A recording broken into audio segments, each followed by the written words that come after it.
Bonjour à tous, bienvenue dans notre peut-être dernier live, en tout cas dernier live depuis le tracker de suivi d'un concurrent en mer, parce que vous le savez, aujourd'hui, il y a une bonne et une mauvaise nouvelle. Commençons par la bonne. La bonne nouvelle, c'est que Denis Van Weybergh va bien, qu'il arrivera demain après-midi à franchir enfin, après plus de 117, donc demain ce sera 118 je crois, jours de mer, il finira par clôturer enfin son Vendée Globe et à rentrer dans l'histoire de la Belgique comme premier Belge à finir un tour du monde en solitaire, sans escale et sans assistance.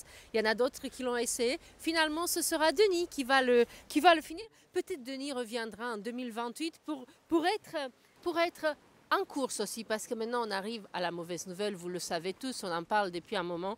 La ligne a été, malgré les discussions, les débats sur Internet et ailleurs, la ligne de course a été officiellement fermée aujourd'hui, vendredi 7 mars, comme prévu, à 8 heures du matin. Donc, Denis arrivera hors course, hors délai, non classé, ce qui veut dire plusieurs choses.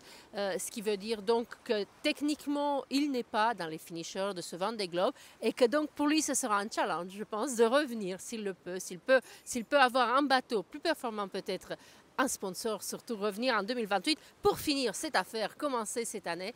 Ça veut dire aussi, et ce qui est bien, ça veut dire malheureusement qu'il ne touchera pas la prime de 4000 et quelques euros. Vous savez, à partir du 10e, je crois, ils se partagent une prime, tous les concurrents qui arrivent se partagent une prime de 5000 euros à plusieurs.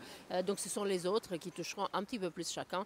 Denis n'aura pas droit à la prime. Il aura droit, en revanche, de ce que j'ai vu sur Internet, il aura droit à une remontée, à un passage de ligne d'arrivée comme les autres, une remontée du chenal comme les autres, c'est-à-dire qu'il y aura un live de la direction de course, qu'il y aura une scène, il y aura le ponton, il y aura les interviews, il y aura la conférence de presse.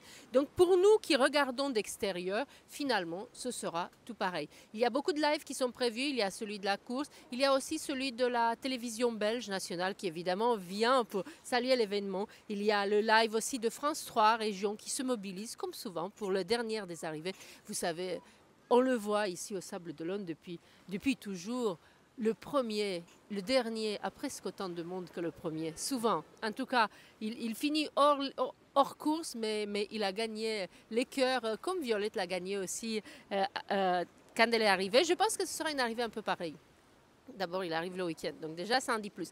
Alors, je pars un peu dans tous les sens. Ce que je voulais vous dire aussi aujourd'hui, on va regarder, peut-être que je referai un petit tracker pour qu'on finira cette vidéo avec la dernière vidéo en bord de Denis, mais avant, juste pour le plaisir, pour le souvenir, pour nos habitudes, et parce que c'est à nous tous un peu le dernier tracker. On va aller voir où se trouve Denis, qu'est-ce qu'il a techniquement.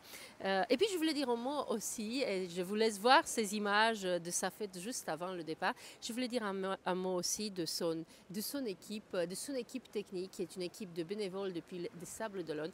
Je vous dis ça dans quelques instants, parce que le titre de ma vidéo est « Qui est Denis Van Weybergh ?» Donc, avant d'aller à l'équipe, parlons d'abord surtout de Denis. Moi, je l'ai découvert dans la classe 40. Il est arrivé au Sable d'Olonne, je crois, en 2017. Vous savez, il a eu un parcours en classe 40. Il a fait ses études, des études d'économie à l'université en Belgique. Ensuite, il a eu un parcours de compétiteur, de skipper, vraiment dans la classe 40. Et puis, pendant une dizaine d'années, on l'a moins vu sur les bateaux, on l'a moins vu sur les compétitions, parce qu'il a créé son entreprise. Il a fait du marketing, il a fait du journalisme, il a fait plusieurs choses à la fin. Je crois qu'il a même fait du journalisme sportif à une époque. Et puis en 2017, il a vendu son entreprise. Il a décidé de faire le Vendée Globe, de passer à Imoca. Il a acheté ce Imoca de 2014 qu'il a amélioré. Et puis je me rappelle quand il est arrivé au Sable d'Olonne, il est arrivé, je crois, juste avant 2020 de mémoire. Il est arrivé pour travailler avec un autre skipper de classe 40 qui le connaissait, qui habitait au Sable d'Olonne. Donc ce bateau a été quasiment tout le temps au Sable d'Olonne. Et je l'ai vu préparer son projet. Je ne savais pas s'il allait y arriver. Vraiment, je ne savais pas si avec un si vieux bateau, il allait pouvoir trouver un sponsor. Eh bien, il l'a trouvé. Vous voyez, son bateau s'appelle Du Terrain. C'est une entreprise qui a un peu ses valeurs de bénévolat, d'association. C'est un manager qui me l'avait dit une fois. Moi, je ne connais pas très bien son sponsor, mais je connais bien sa team et donc il partage un peu les mêmes valeurs. Voilà en quelques mots qui est Denis. Il a fait ses courses qualificatives. Donc s'il fait ce Vendée Globe, c'est parce qu'il s'est qualifié. Il a d'accord un vieux bateau. Il a d'accord un petit budget. Il a d'accord une préparation qui a été faite par ces gens que vous voyez sur les images dont je vous parlais tout à l'heure. Frédéric, Karine, Julien, Jeanne-Noël, Bénédicte, Ronchon. Ils n'ont pas compté les heures. Mais aucun d'eux n'est préparateur professionnel de bateau. Julien, il est mécano, d'accord. Mais pour les autres, ce n'est pas leur métier. Et malgré ça, pendant des années, je les ai vus tous les jours préparer ce bateau. Et je rends aussi ici hommage à eux parce que, voyez-vous, le bateau, d'accord, Denis, depuis le 26 février surtout, il a eu son problème de loupe de grand voile qui s'est cassé. Ensuite, il y a son histoire de quille qu'il ne peut plus bouger, qu'il a fixé en position safe pour arriver. Donc avec les voiles qu'il a, avec ses réparations, il a cassé d'abord, après il a réparé un peu. Donc il ne peut pas vraiment avancer vite. Et là, il n'avance pas vite depuis hier soir, je regarde le tracker. Mais n'empêche, ce bateau est là. Ces gens-là ont réussi, alors que ce ne sont pas des professionnels, ont réussi à préparer un bateau qui a fait le tour du monde et qui, après 117 jours, est toujours en mer et ramène son skipper à bon port. Donc voilà, je voulais leur rendre hommage ici parce que c'est une très belle aventure. Et c'est aussi l'aventure de Denis Van Weber, cette histoire d'amitié qui se crée entre ces gens-là, des Sables d'Olonne, et le skipper professionnel belge. Alors, est-ce que c'est la première fois dans l'histoire du Vendée Globe qu'il y a une équipe 100% bénévole et des non-professionnels qui préparent un bateau pour la course? Je ne sais pas. Je vous le demande à vous qui avez plus l'expérience. Moi, je vais vérifier en tout cas si c'est aujourd'hui, c'est que demain, lorsqu'il coupera à la ligne d'arrivée, il sera, c'est sûr et certain, maintenant le premier Belge à finir en Vendée Globe. Voilà, pour aujourd'hui, on s'arrête là. On va jeter juste un coup d'œil au tracker pour le souvenir. Et puis, on va voir quelle est la dernière vidéo que Denis nous a envoyée depuis le bateau. Nous, on te dit, Denis, amuse-toi bien. Profite quand même si tu es fatigué, de ta dernière nuit en mer. Profite de ton arrivée. Profite de tous ces gens qui seront là demain pour célébrer ton arrivée. Moi, j'y serai un peu de loin. Vous avez vu, je suis à Simonstown.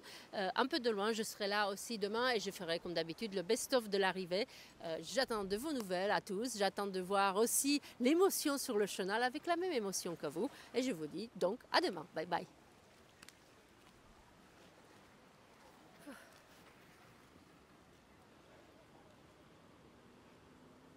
Ouais, bonjour à tous, alors petite explication sur une route qui peut sembler bizarre à certains, où je fais un peu du sud là, en fait comme je sais que la ligne va être fermée demain matin à 8 h, ben, je ne vais pas prendre de risque pour essayer de passer la ligne puisque c'est matériellement pas possible avec le vent que j'ai eu hier et aujourd'hui, ce matin, donc j'ai fait des routages on dirait prudents.